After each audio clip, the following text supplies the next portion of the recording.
있는 거는 어머니가 이 아파트에서 지금 아버지가 되게 오래 사셔서 이 아파트에서 계속 살고 싶어하시거든요. 아, 그러시군요. 네, 그래서 이거를 제가 만약에 한정 승인을 하게 돼서 제 명의로 만약에 가져오게 되면 어머니가 계속 살 수 있는지가 좀 궁금해서. 말씀하신 것처럼 어쨌든 함정 승인을 하시면서 이 아파트를 유지를 하고 싶으시다면 예를 들어서 이 근저당권자 은행에 연락을 하셔가지고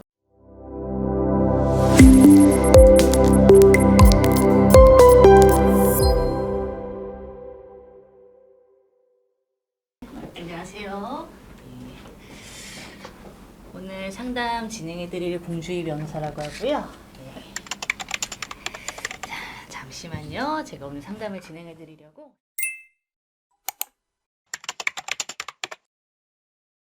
전화 상담이나 이런 거를 먼저 진행하신 적은 없고 방문 상담으로 처음 지금 진행해 주시는 거죠? 일단 돌아가신 분 누구일까요? 아버지가 돌아가셨어요. 아버지 돌아가셨고요. 돌아가신 날짜 언제일까요? 저번 달에 4월 15일. 4월 15일이요. 알겠습니다. 아버지 돌아가셨을 당시 배우자 있으셨을까요? 네, 어머님. 자녀분은 선생님 포함해서 총 몇 분이세요? 저 외동. 그러면 지금 상속인은 망인의 배우자랑 선생님 이렇게 두 분 되실 거고요.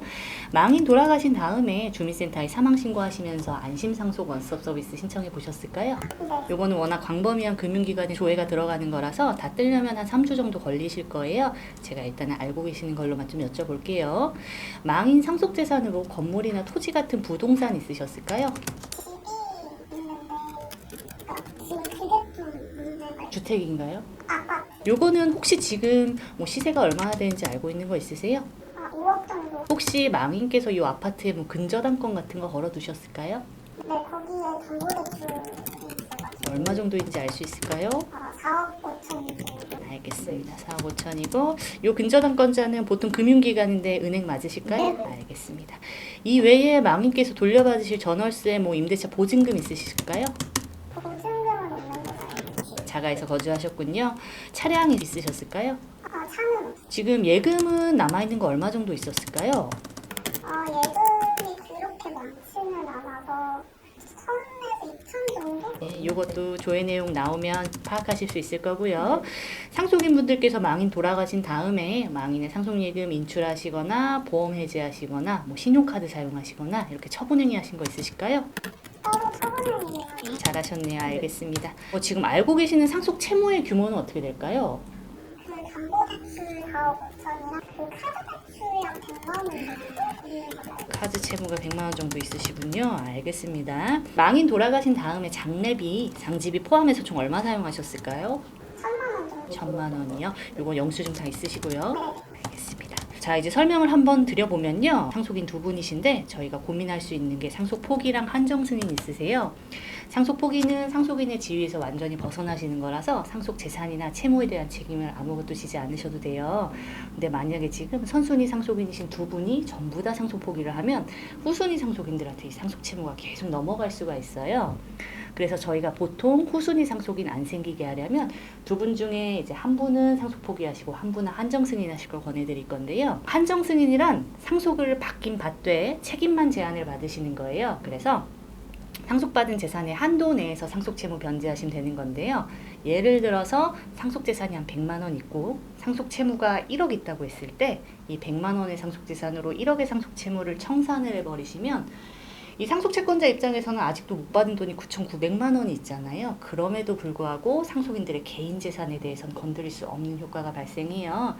그러니까 쉽게 생각하셔서 한정 승인이라는 건 돌아가신 분, 망인의 상속 재산과 그 다음에 상속인들의 개인 재산을 완벽하게 분리하는 효과가 있기 때문에 망인의 상속 채권자들은 망인의 상속 재산에 대해서만 건드릴 수 있고 우리 재산은 못 건드리게 되는 거예요. 자, 그래서 저희가 통상 이런 사안에서도 보통은 한 분 상속 포기, 한 분 한정 승인 이렇게 권해드릴 건데요. 이제 한정 승인을 하시게 되면 이 심판문이 나온 다음에 어쨌든 남은 상속재산을 채권자들한테 나눠주는 청산 절차라는 걸 진행을 하셔야 돼요. 그럼 이 청산 절차가 저희가 보통 현금성 자산, 그러니까 말씀해주신 예금 이 정도만 남아있는 경우에는 이 현금성 자산은 결국 돈이니까 우리가 채권자들의 채권 비율대로 배당을 해버리면 돼요. 근데 지금 말씀해 주신 사안처럼 이 부동산, 아파트가 상속재산으로 남아있는 경우에는 우리가 이걸 현금화를 해서 채권자들한테 나눠줘야 되는데, 법에서는 이제 원칙적으로 이 부동산을 현금화하는 방법에 대해서 우리가 평소에 하는 제3자한테 임의 매도하는 거 금지하고 있고요. 형식적으로 법원에 경매를 신청을 해서 그 매각 대금을 받아서 청산을 하게 돼 있어요. 그러다 보니까 이렇게 부동산이 상속재산으로 남아있는 경우에는 우리가 이걸 청산을 하려고 하면 한정승인 심판문 나온 다음에 한정승인자께서 상속 등기하시고, 그 다음에 재산세, 취득세 납부하시고, 법원에 경매 비용 들여서 경매 넘긴 다음에 매각 대금이 나오면 그걸 받아서 청산을 하셔야 되는 거니까 청산 절차나 그 다음에 비용이 더 들어가실 수가 있어요. 그런데 여기 만약에 근저당권 설정돼 있다고 하셨잖아요. 그럼 저희가 어떻게 하기도 하냐면, 이제 한정승인 심판문 나온 다음에 근저당권자한테 연락을 해요. 그래서 나 지금 상속인인데 어차피 이 부동산 우리가 소유할 거 아니고 청산을 해야 된다. 그런데 너희들이 여기 근저당권 걸어놨던데 너희들이 이 근저당권에 기한 경매를 실행을 해줘라. 이렇게 하면 이 은행에서는 보통 이 계산기를 두드려보고 자기네들이 근저당권을 걸어놨기 때문에 자기네들이 경매 실행을 하면 거기서 우선 변제를 받아갈 수가 있어요. 그러니까 이득이 되거든요. 그럼 보통 본인들이 경매 실행을 해줘요. 그러면 상속인들 입장에서는 우리 돈 안 들이고 채권자 돈으로 이 부동산을 현금화를 할 수가 있게 되는 거니까, 이제 매각 대금이 나오면 근저당권자가 우선 변제해서 가져가고 남는 매각 대금 있으면 그거 받아서 나눠주면 되는 거니까 청산 절차가 좀 편해질 수가 있죠. 이렇게 좀 청산 절차가 진행되게 될 건데 괜찮으실까요? 근데 제가 고민하고 있는 거는 어머니가 이 아파트에서 지금 아버지가 되게 오래 사셔서 이 아파트에서 계속 살고 싶어가지고. 그러시군요. 네, 그래서 이거를 제가 만약에 한정 승인을 하게 돼서 제 명의로 만약에 가져오게 되면 어머니가 계속 살 수 있는지가 좀 궁금해서. 일단은 기본적으로 한정 승인을 하시게 되면 이제 심판문이 나온 이후에 남는 상속재산은 처분을 해서 채권자들한테 나눠주고 끝! 이렇게 하는 게 제일 깔끔하긴 해요. 근데 말씀하신 것처럼 어쨌든 한정 승인을 하시면서 이 아파트를 유지를 하고 싶으시다면, 예를 들어서 이 근저당권자 은행에 연락을 하셔가지고 내가 지금 한정 승인 하긴 했는데 내가 이 부동산을 계속 거주하면서 너희들한테 이 근저당 채무를 계속 변제할 생각을 하고 있다. 은행 측에서도 상속인이 어차피 한정 승인을 했어도 이 채무를 승계해서 본인이 계속 변제를 한다면 굳이 이 아파트를 매각할 이유는 없잖아요. 그럼 결과적으로 망인의 근저당 채무를 상속인이 변제하시는 게 될 건데 그래도 괜찮으시겠어요? 어쨌든 어머니가 그렇게 하시길 원하시니까 저는 최대한 그걸 맞춰드리고 싶거든요. 알겠습니다. 그러면은 그거는 은행에 연락하셔가지고 망인의 근저당권 채무를 한정승인자가 승계하는 조건으로, 그 다음에 변제를 차근차근 해나가는 방향으로 계약 승계를 해주겠다라고 한다면 무리 없이 그렇게 진행하실 수 있을 거예요. 자, 그런데 아까 말씀 들어보니까 한 가지 더 걸리는 게 있는데, 망인의 상속 채권자가 이 근저당권을 거르는 은행만 있는 게 아니네요. 카드사 채무도 100만 원 있네요. 망인 한정 승인 심판문이 나온 다음에 이 남은 상속 재산을 청산하지 않아도 된다는 조건은 아까 말씀드린 것처럼 상속 채권자의 동의가 필요한 일이에요. 상속 채권자는 언제든 자기 권리를 주장할 수가 있으니까요. 그래서 지금 채권자가 둘인데 이 근저당권을 걸어놓은 은행엔 아까 말씀드린 것처럼 연락을 하셔가지고 그렇게 승계해서 우리가 갚아나갈 수 있을지 협의를 해보시고, 은행에서 오케이 한다면 문제 없을 거고요. 카드사 채무, 요거는 다행히 그래도 소액이라서 요거는 그냥 상속인께서 상속인 돈으로 변제를 해버리신다면 얘가 굳이 뭐 이의를 제기할 이유가 없잖아요. 자기네 채무는 전부 다 변제를 받았으니까 그렇게 하신다면 진행이 가능할 거예요. 상속인 돈으로 변제하실 수 있겠어요? 카드 채무는? 괜찮으세요? 알겠습니다. 그러면 지금 말씀해 주신 사안으로는 그렇게 하는 거 가능하실 거예요. 자, 그 다음에 대신에 리스크가 하나 있긴 해요. 이제 한정 승인의 효력은 우리가 상속받은 재산의 한도 내에서 상속 채무 변제하는 거잖아요. 그럼 이 효력은 지금 우리가 몰랐던 망인의 상속 채권자들한테도 발생해요. 그러니까 지금 우리가 알고 있는 망인의 상속 채권자는 두 곳이지만 나중에 뭐 한 5년 뒤, 6년 뒤에라도 나도 망인한테 받을 돈이 있는데 하는 채권자가 나타날 수가 있잖아요. 그러면 이 채권자는 여기 지금 상속재산 아파트가 남아있잖아요. 그러니까 야, 너희 상속재산 있네. 이거 처분해서 나 빚 갚아. 이렇게 주장할 수가 있어요. 그러니까 이런 리스크는 감수를 하실 수밖에 없어요.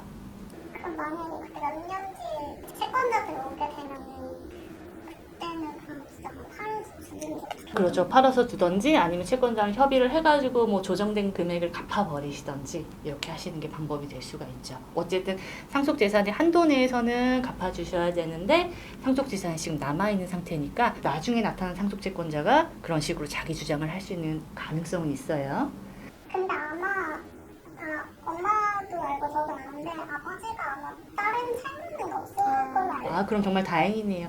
그러면 만약 생각하시는 것처럼 아버지 뭐 채무가 이 두 개 말고가 없다면 말씀하신 대로 순조롭게 진행은 하실 수 있을 거예요.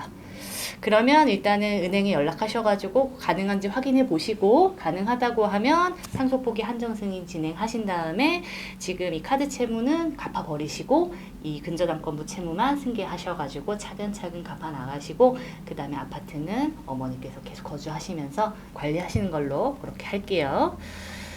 자, 그러면 이제 한정승인 한 분, 상속포기 한 분 이렇게 법원에 청구 들어가시면 심판문 잘 나올 건데요. 한 가지만 더 기억을 해주실 게 있어요. 물론 이제 뭐 그럴 일은 없을 것 같다고 하시지만 혹시 우리가 모르는 망인의 상속채권자가 세상에 남아있을 수도 있어요. 그럼 사실 저희가 그럴 때를 대비해서 이 상속포기 한정승인 심판문이라는 강력한 보호장치 마련해 주시는 건데요. 저희가 심판문 받은 다음에 나중에 우리가 몰랐던 망인의 상속채권자가 나타나서 망인의 상속채무를 변제하라고 저희한테 소송 같은 걸 걸었다고 한번 생각을 해볼게요. 그러면 소장을 받으면 원칙적으로 30일 내에 법원에 답변서 제출하셔야 되는데 만약에 상속인분들께서 이 소장을 받기만 하고 이걸 그냥 무시하고 있으면 이 소송을 진행 중인 법원의 판사님은 우리가 상속포기랑 한정승인 진행했다는 사실을 알 수가 없어요. 그래가지고 채권자들한테 돈 다 갚으라고 그냥 판결을 내려버린단 말이에요. 그러니까 만약에 그런 일이 생기시면 저희한테 연락하셔서 대응 방법 문의를 해주시거나 아니면 뭐 사실 저희한테 연락하기 귀찮으시면 사실 상속인분들께서 개인적으로 간단하게라도 법원에 답변서 제출하시면서 우리 상속포기하고 한정승인 했어요 이렇게 알려주시기만 해도 되거든요. 그러니까 만약에 그런 일이 생기시면 절대 무시하시지 말고 대응만 해주시면 저희 상속포기 한정승인 심판문의 효력으로 보호받을 수 있다는 점만 좀 기억해 주세요.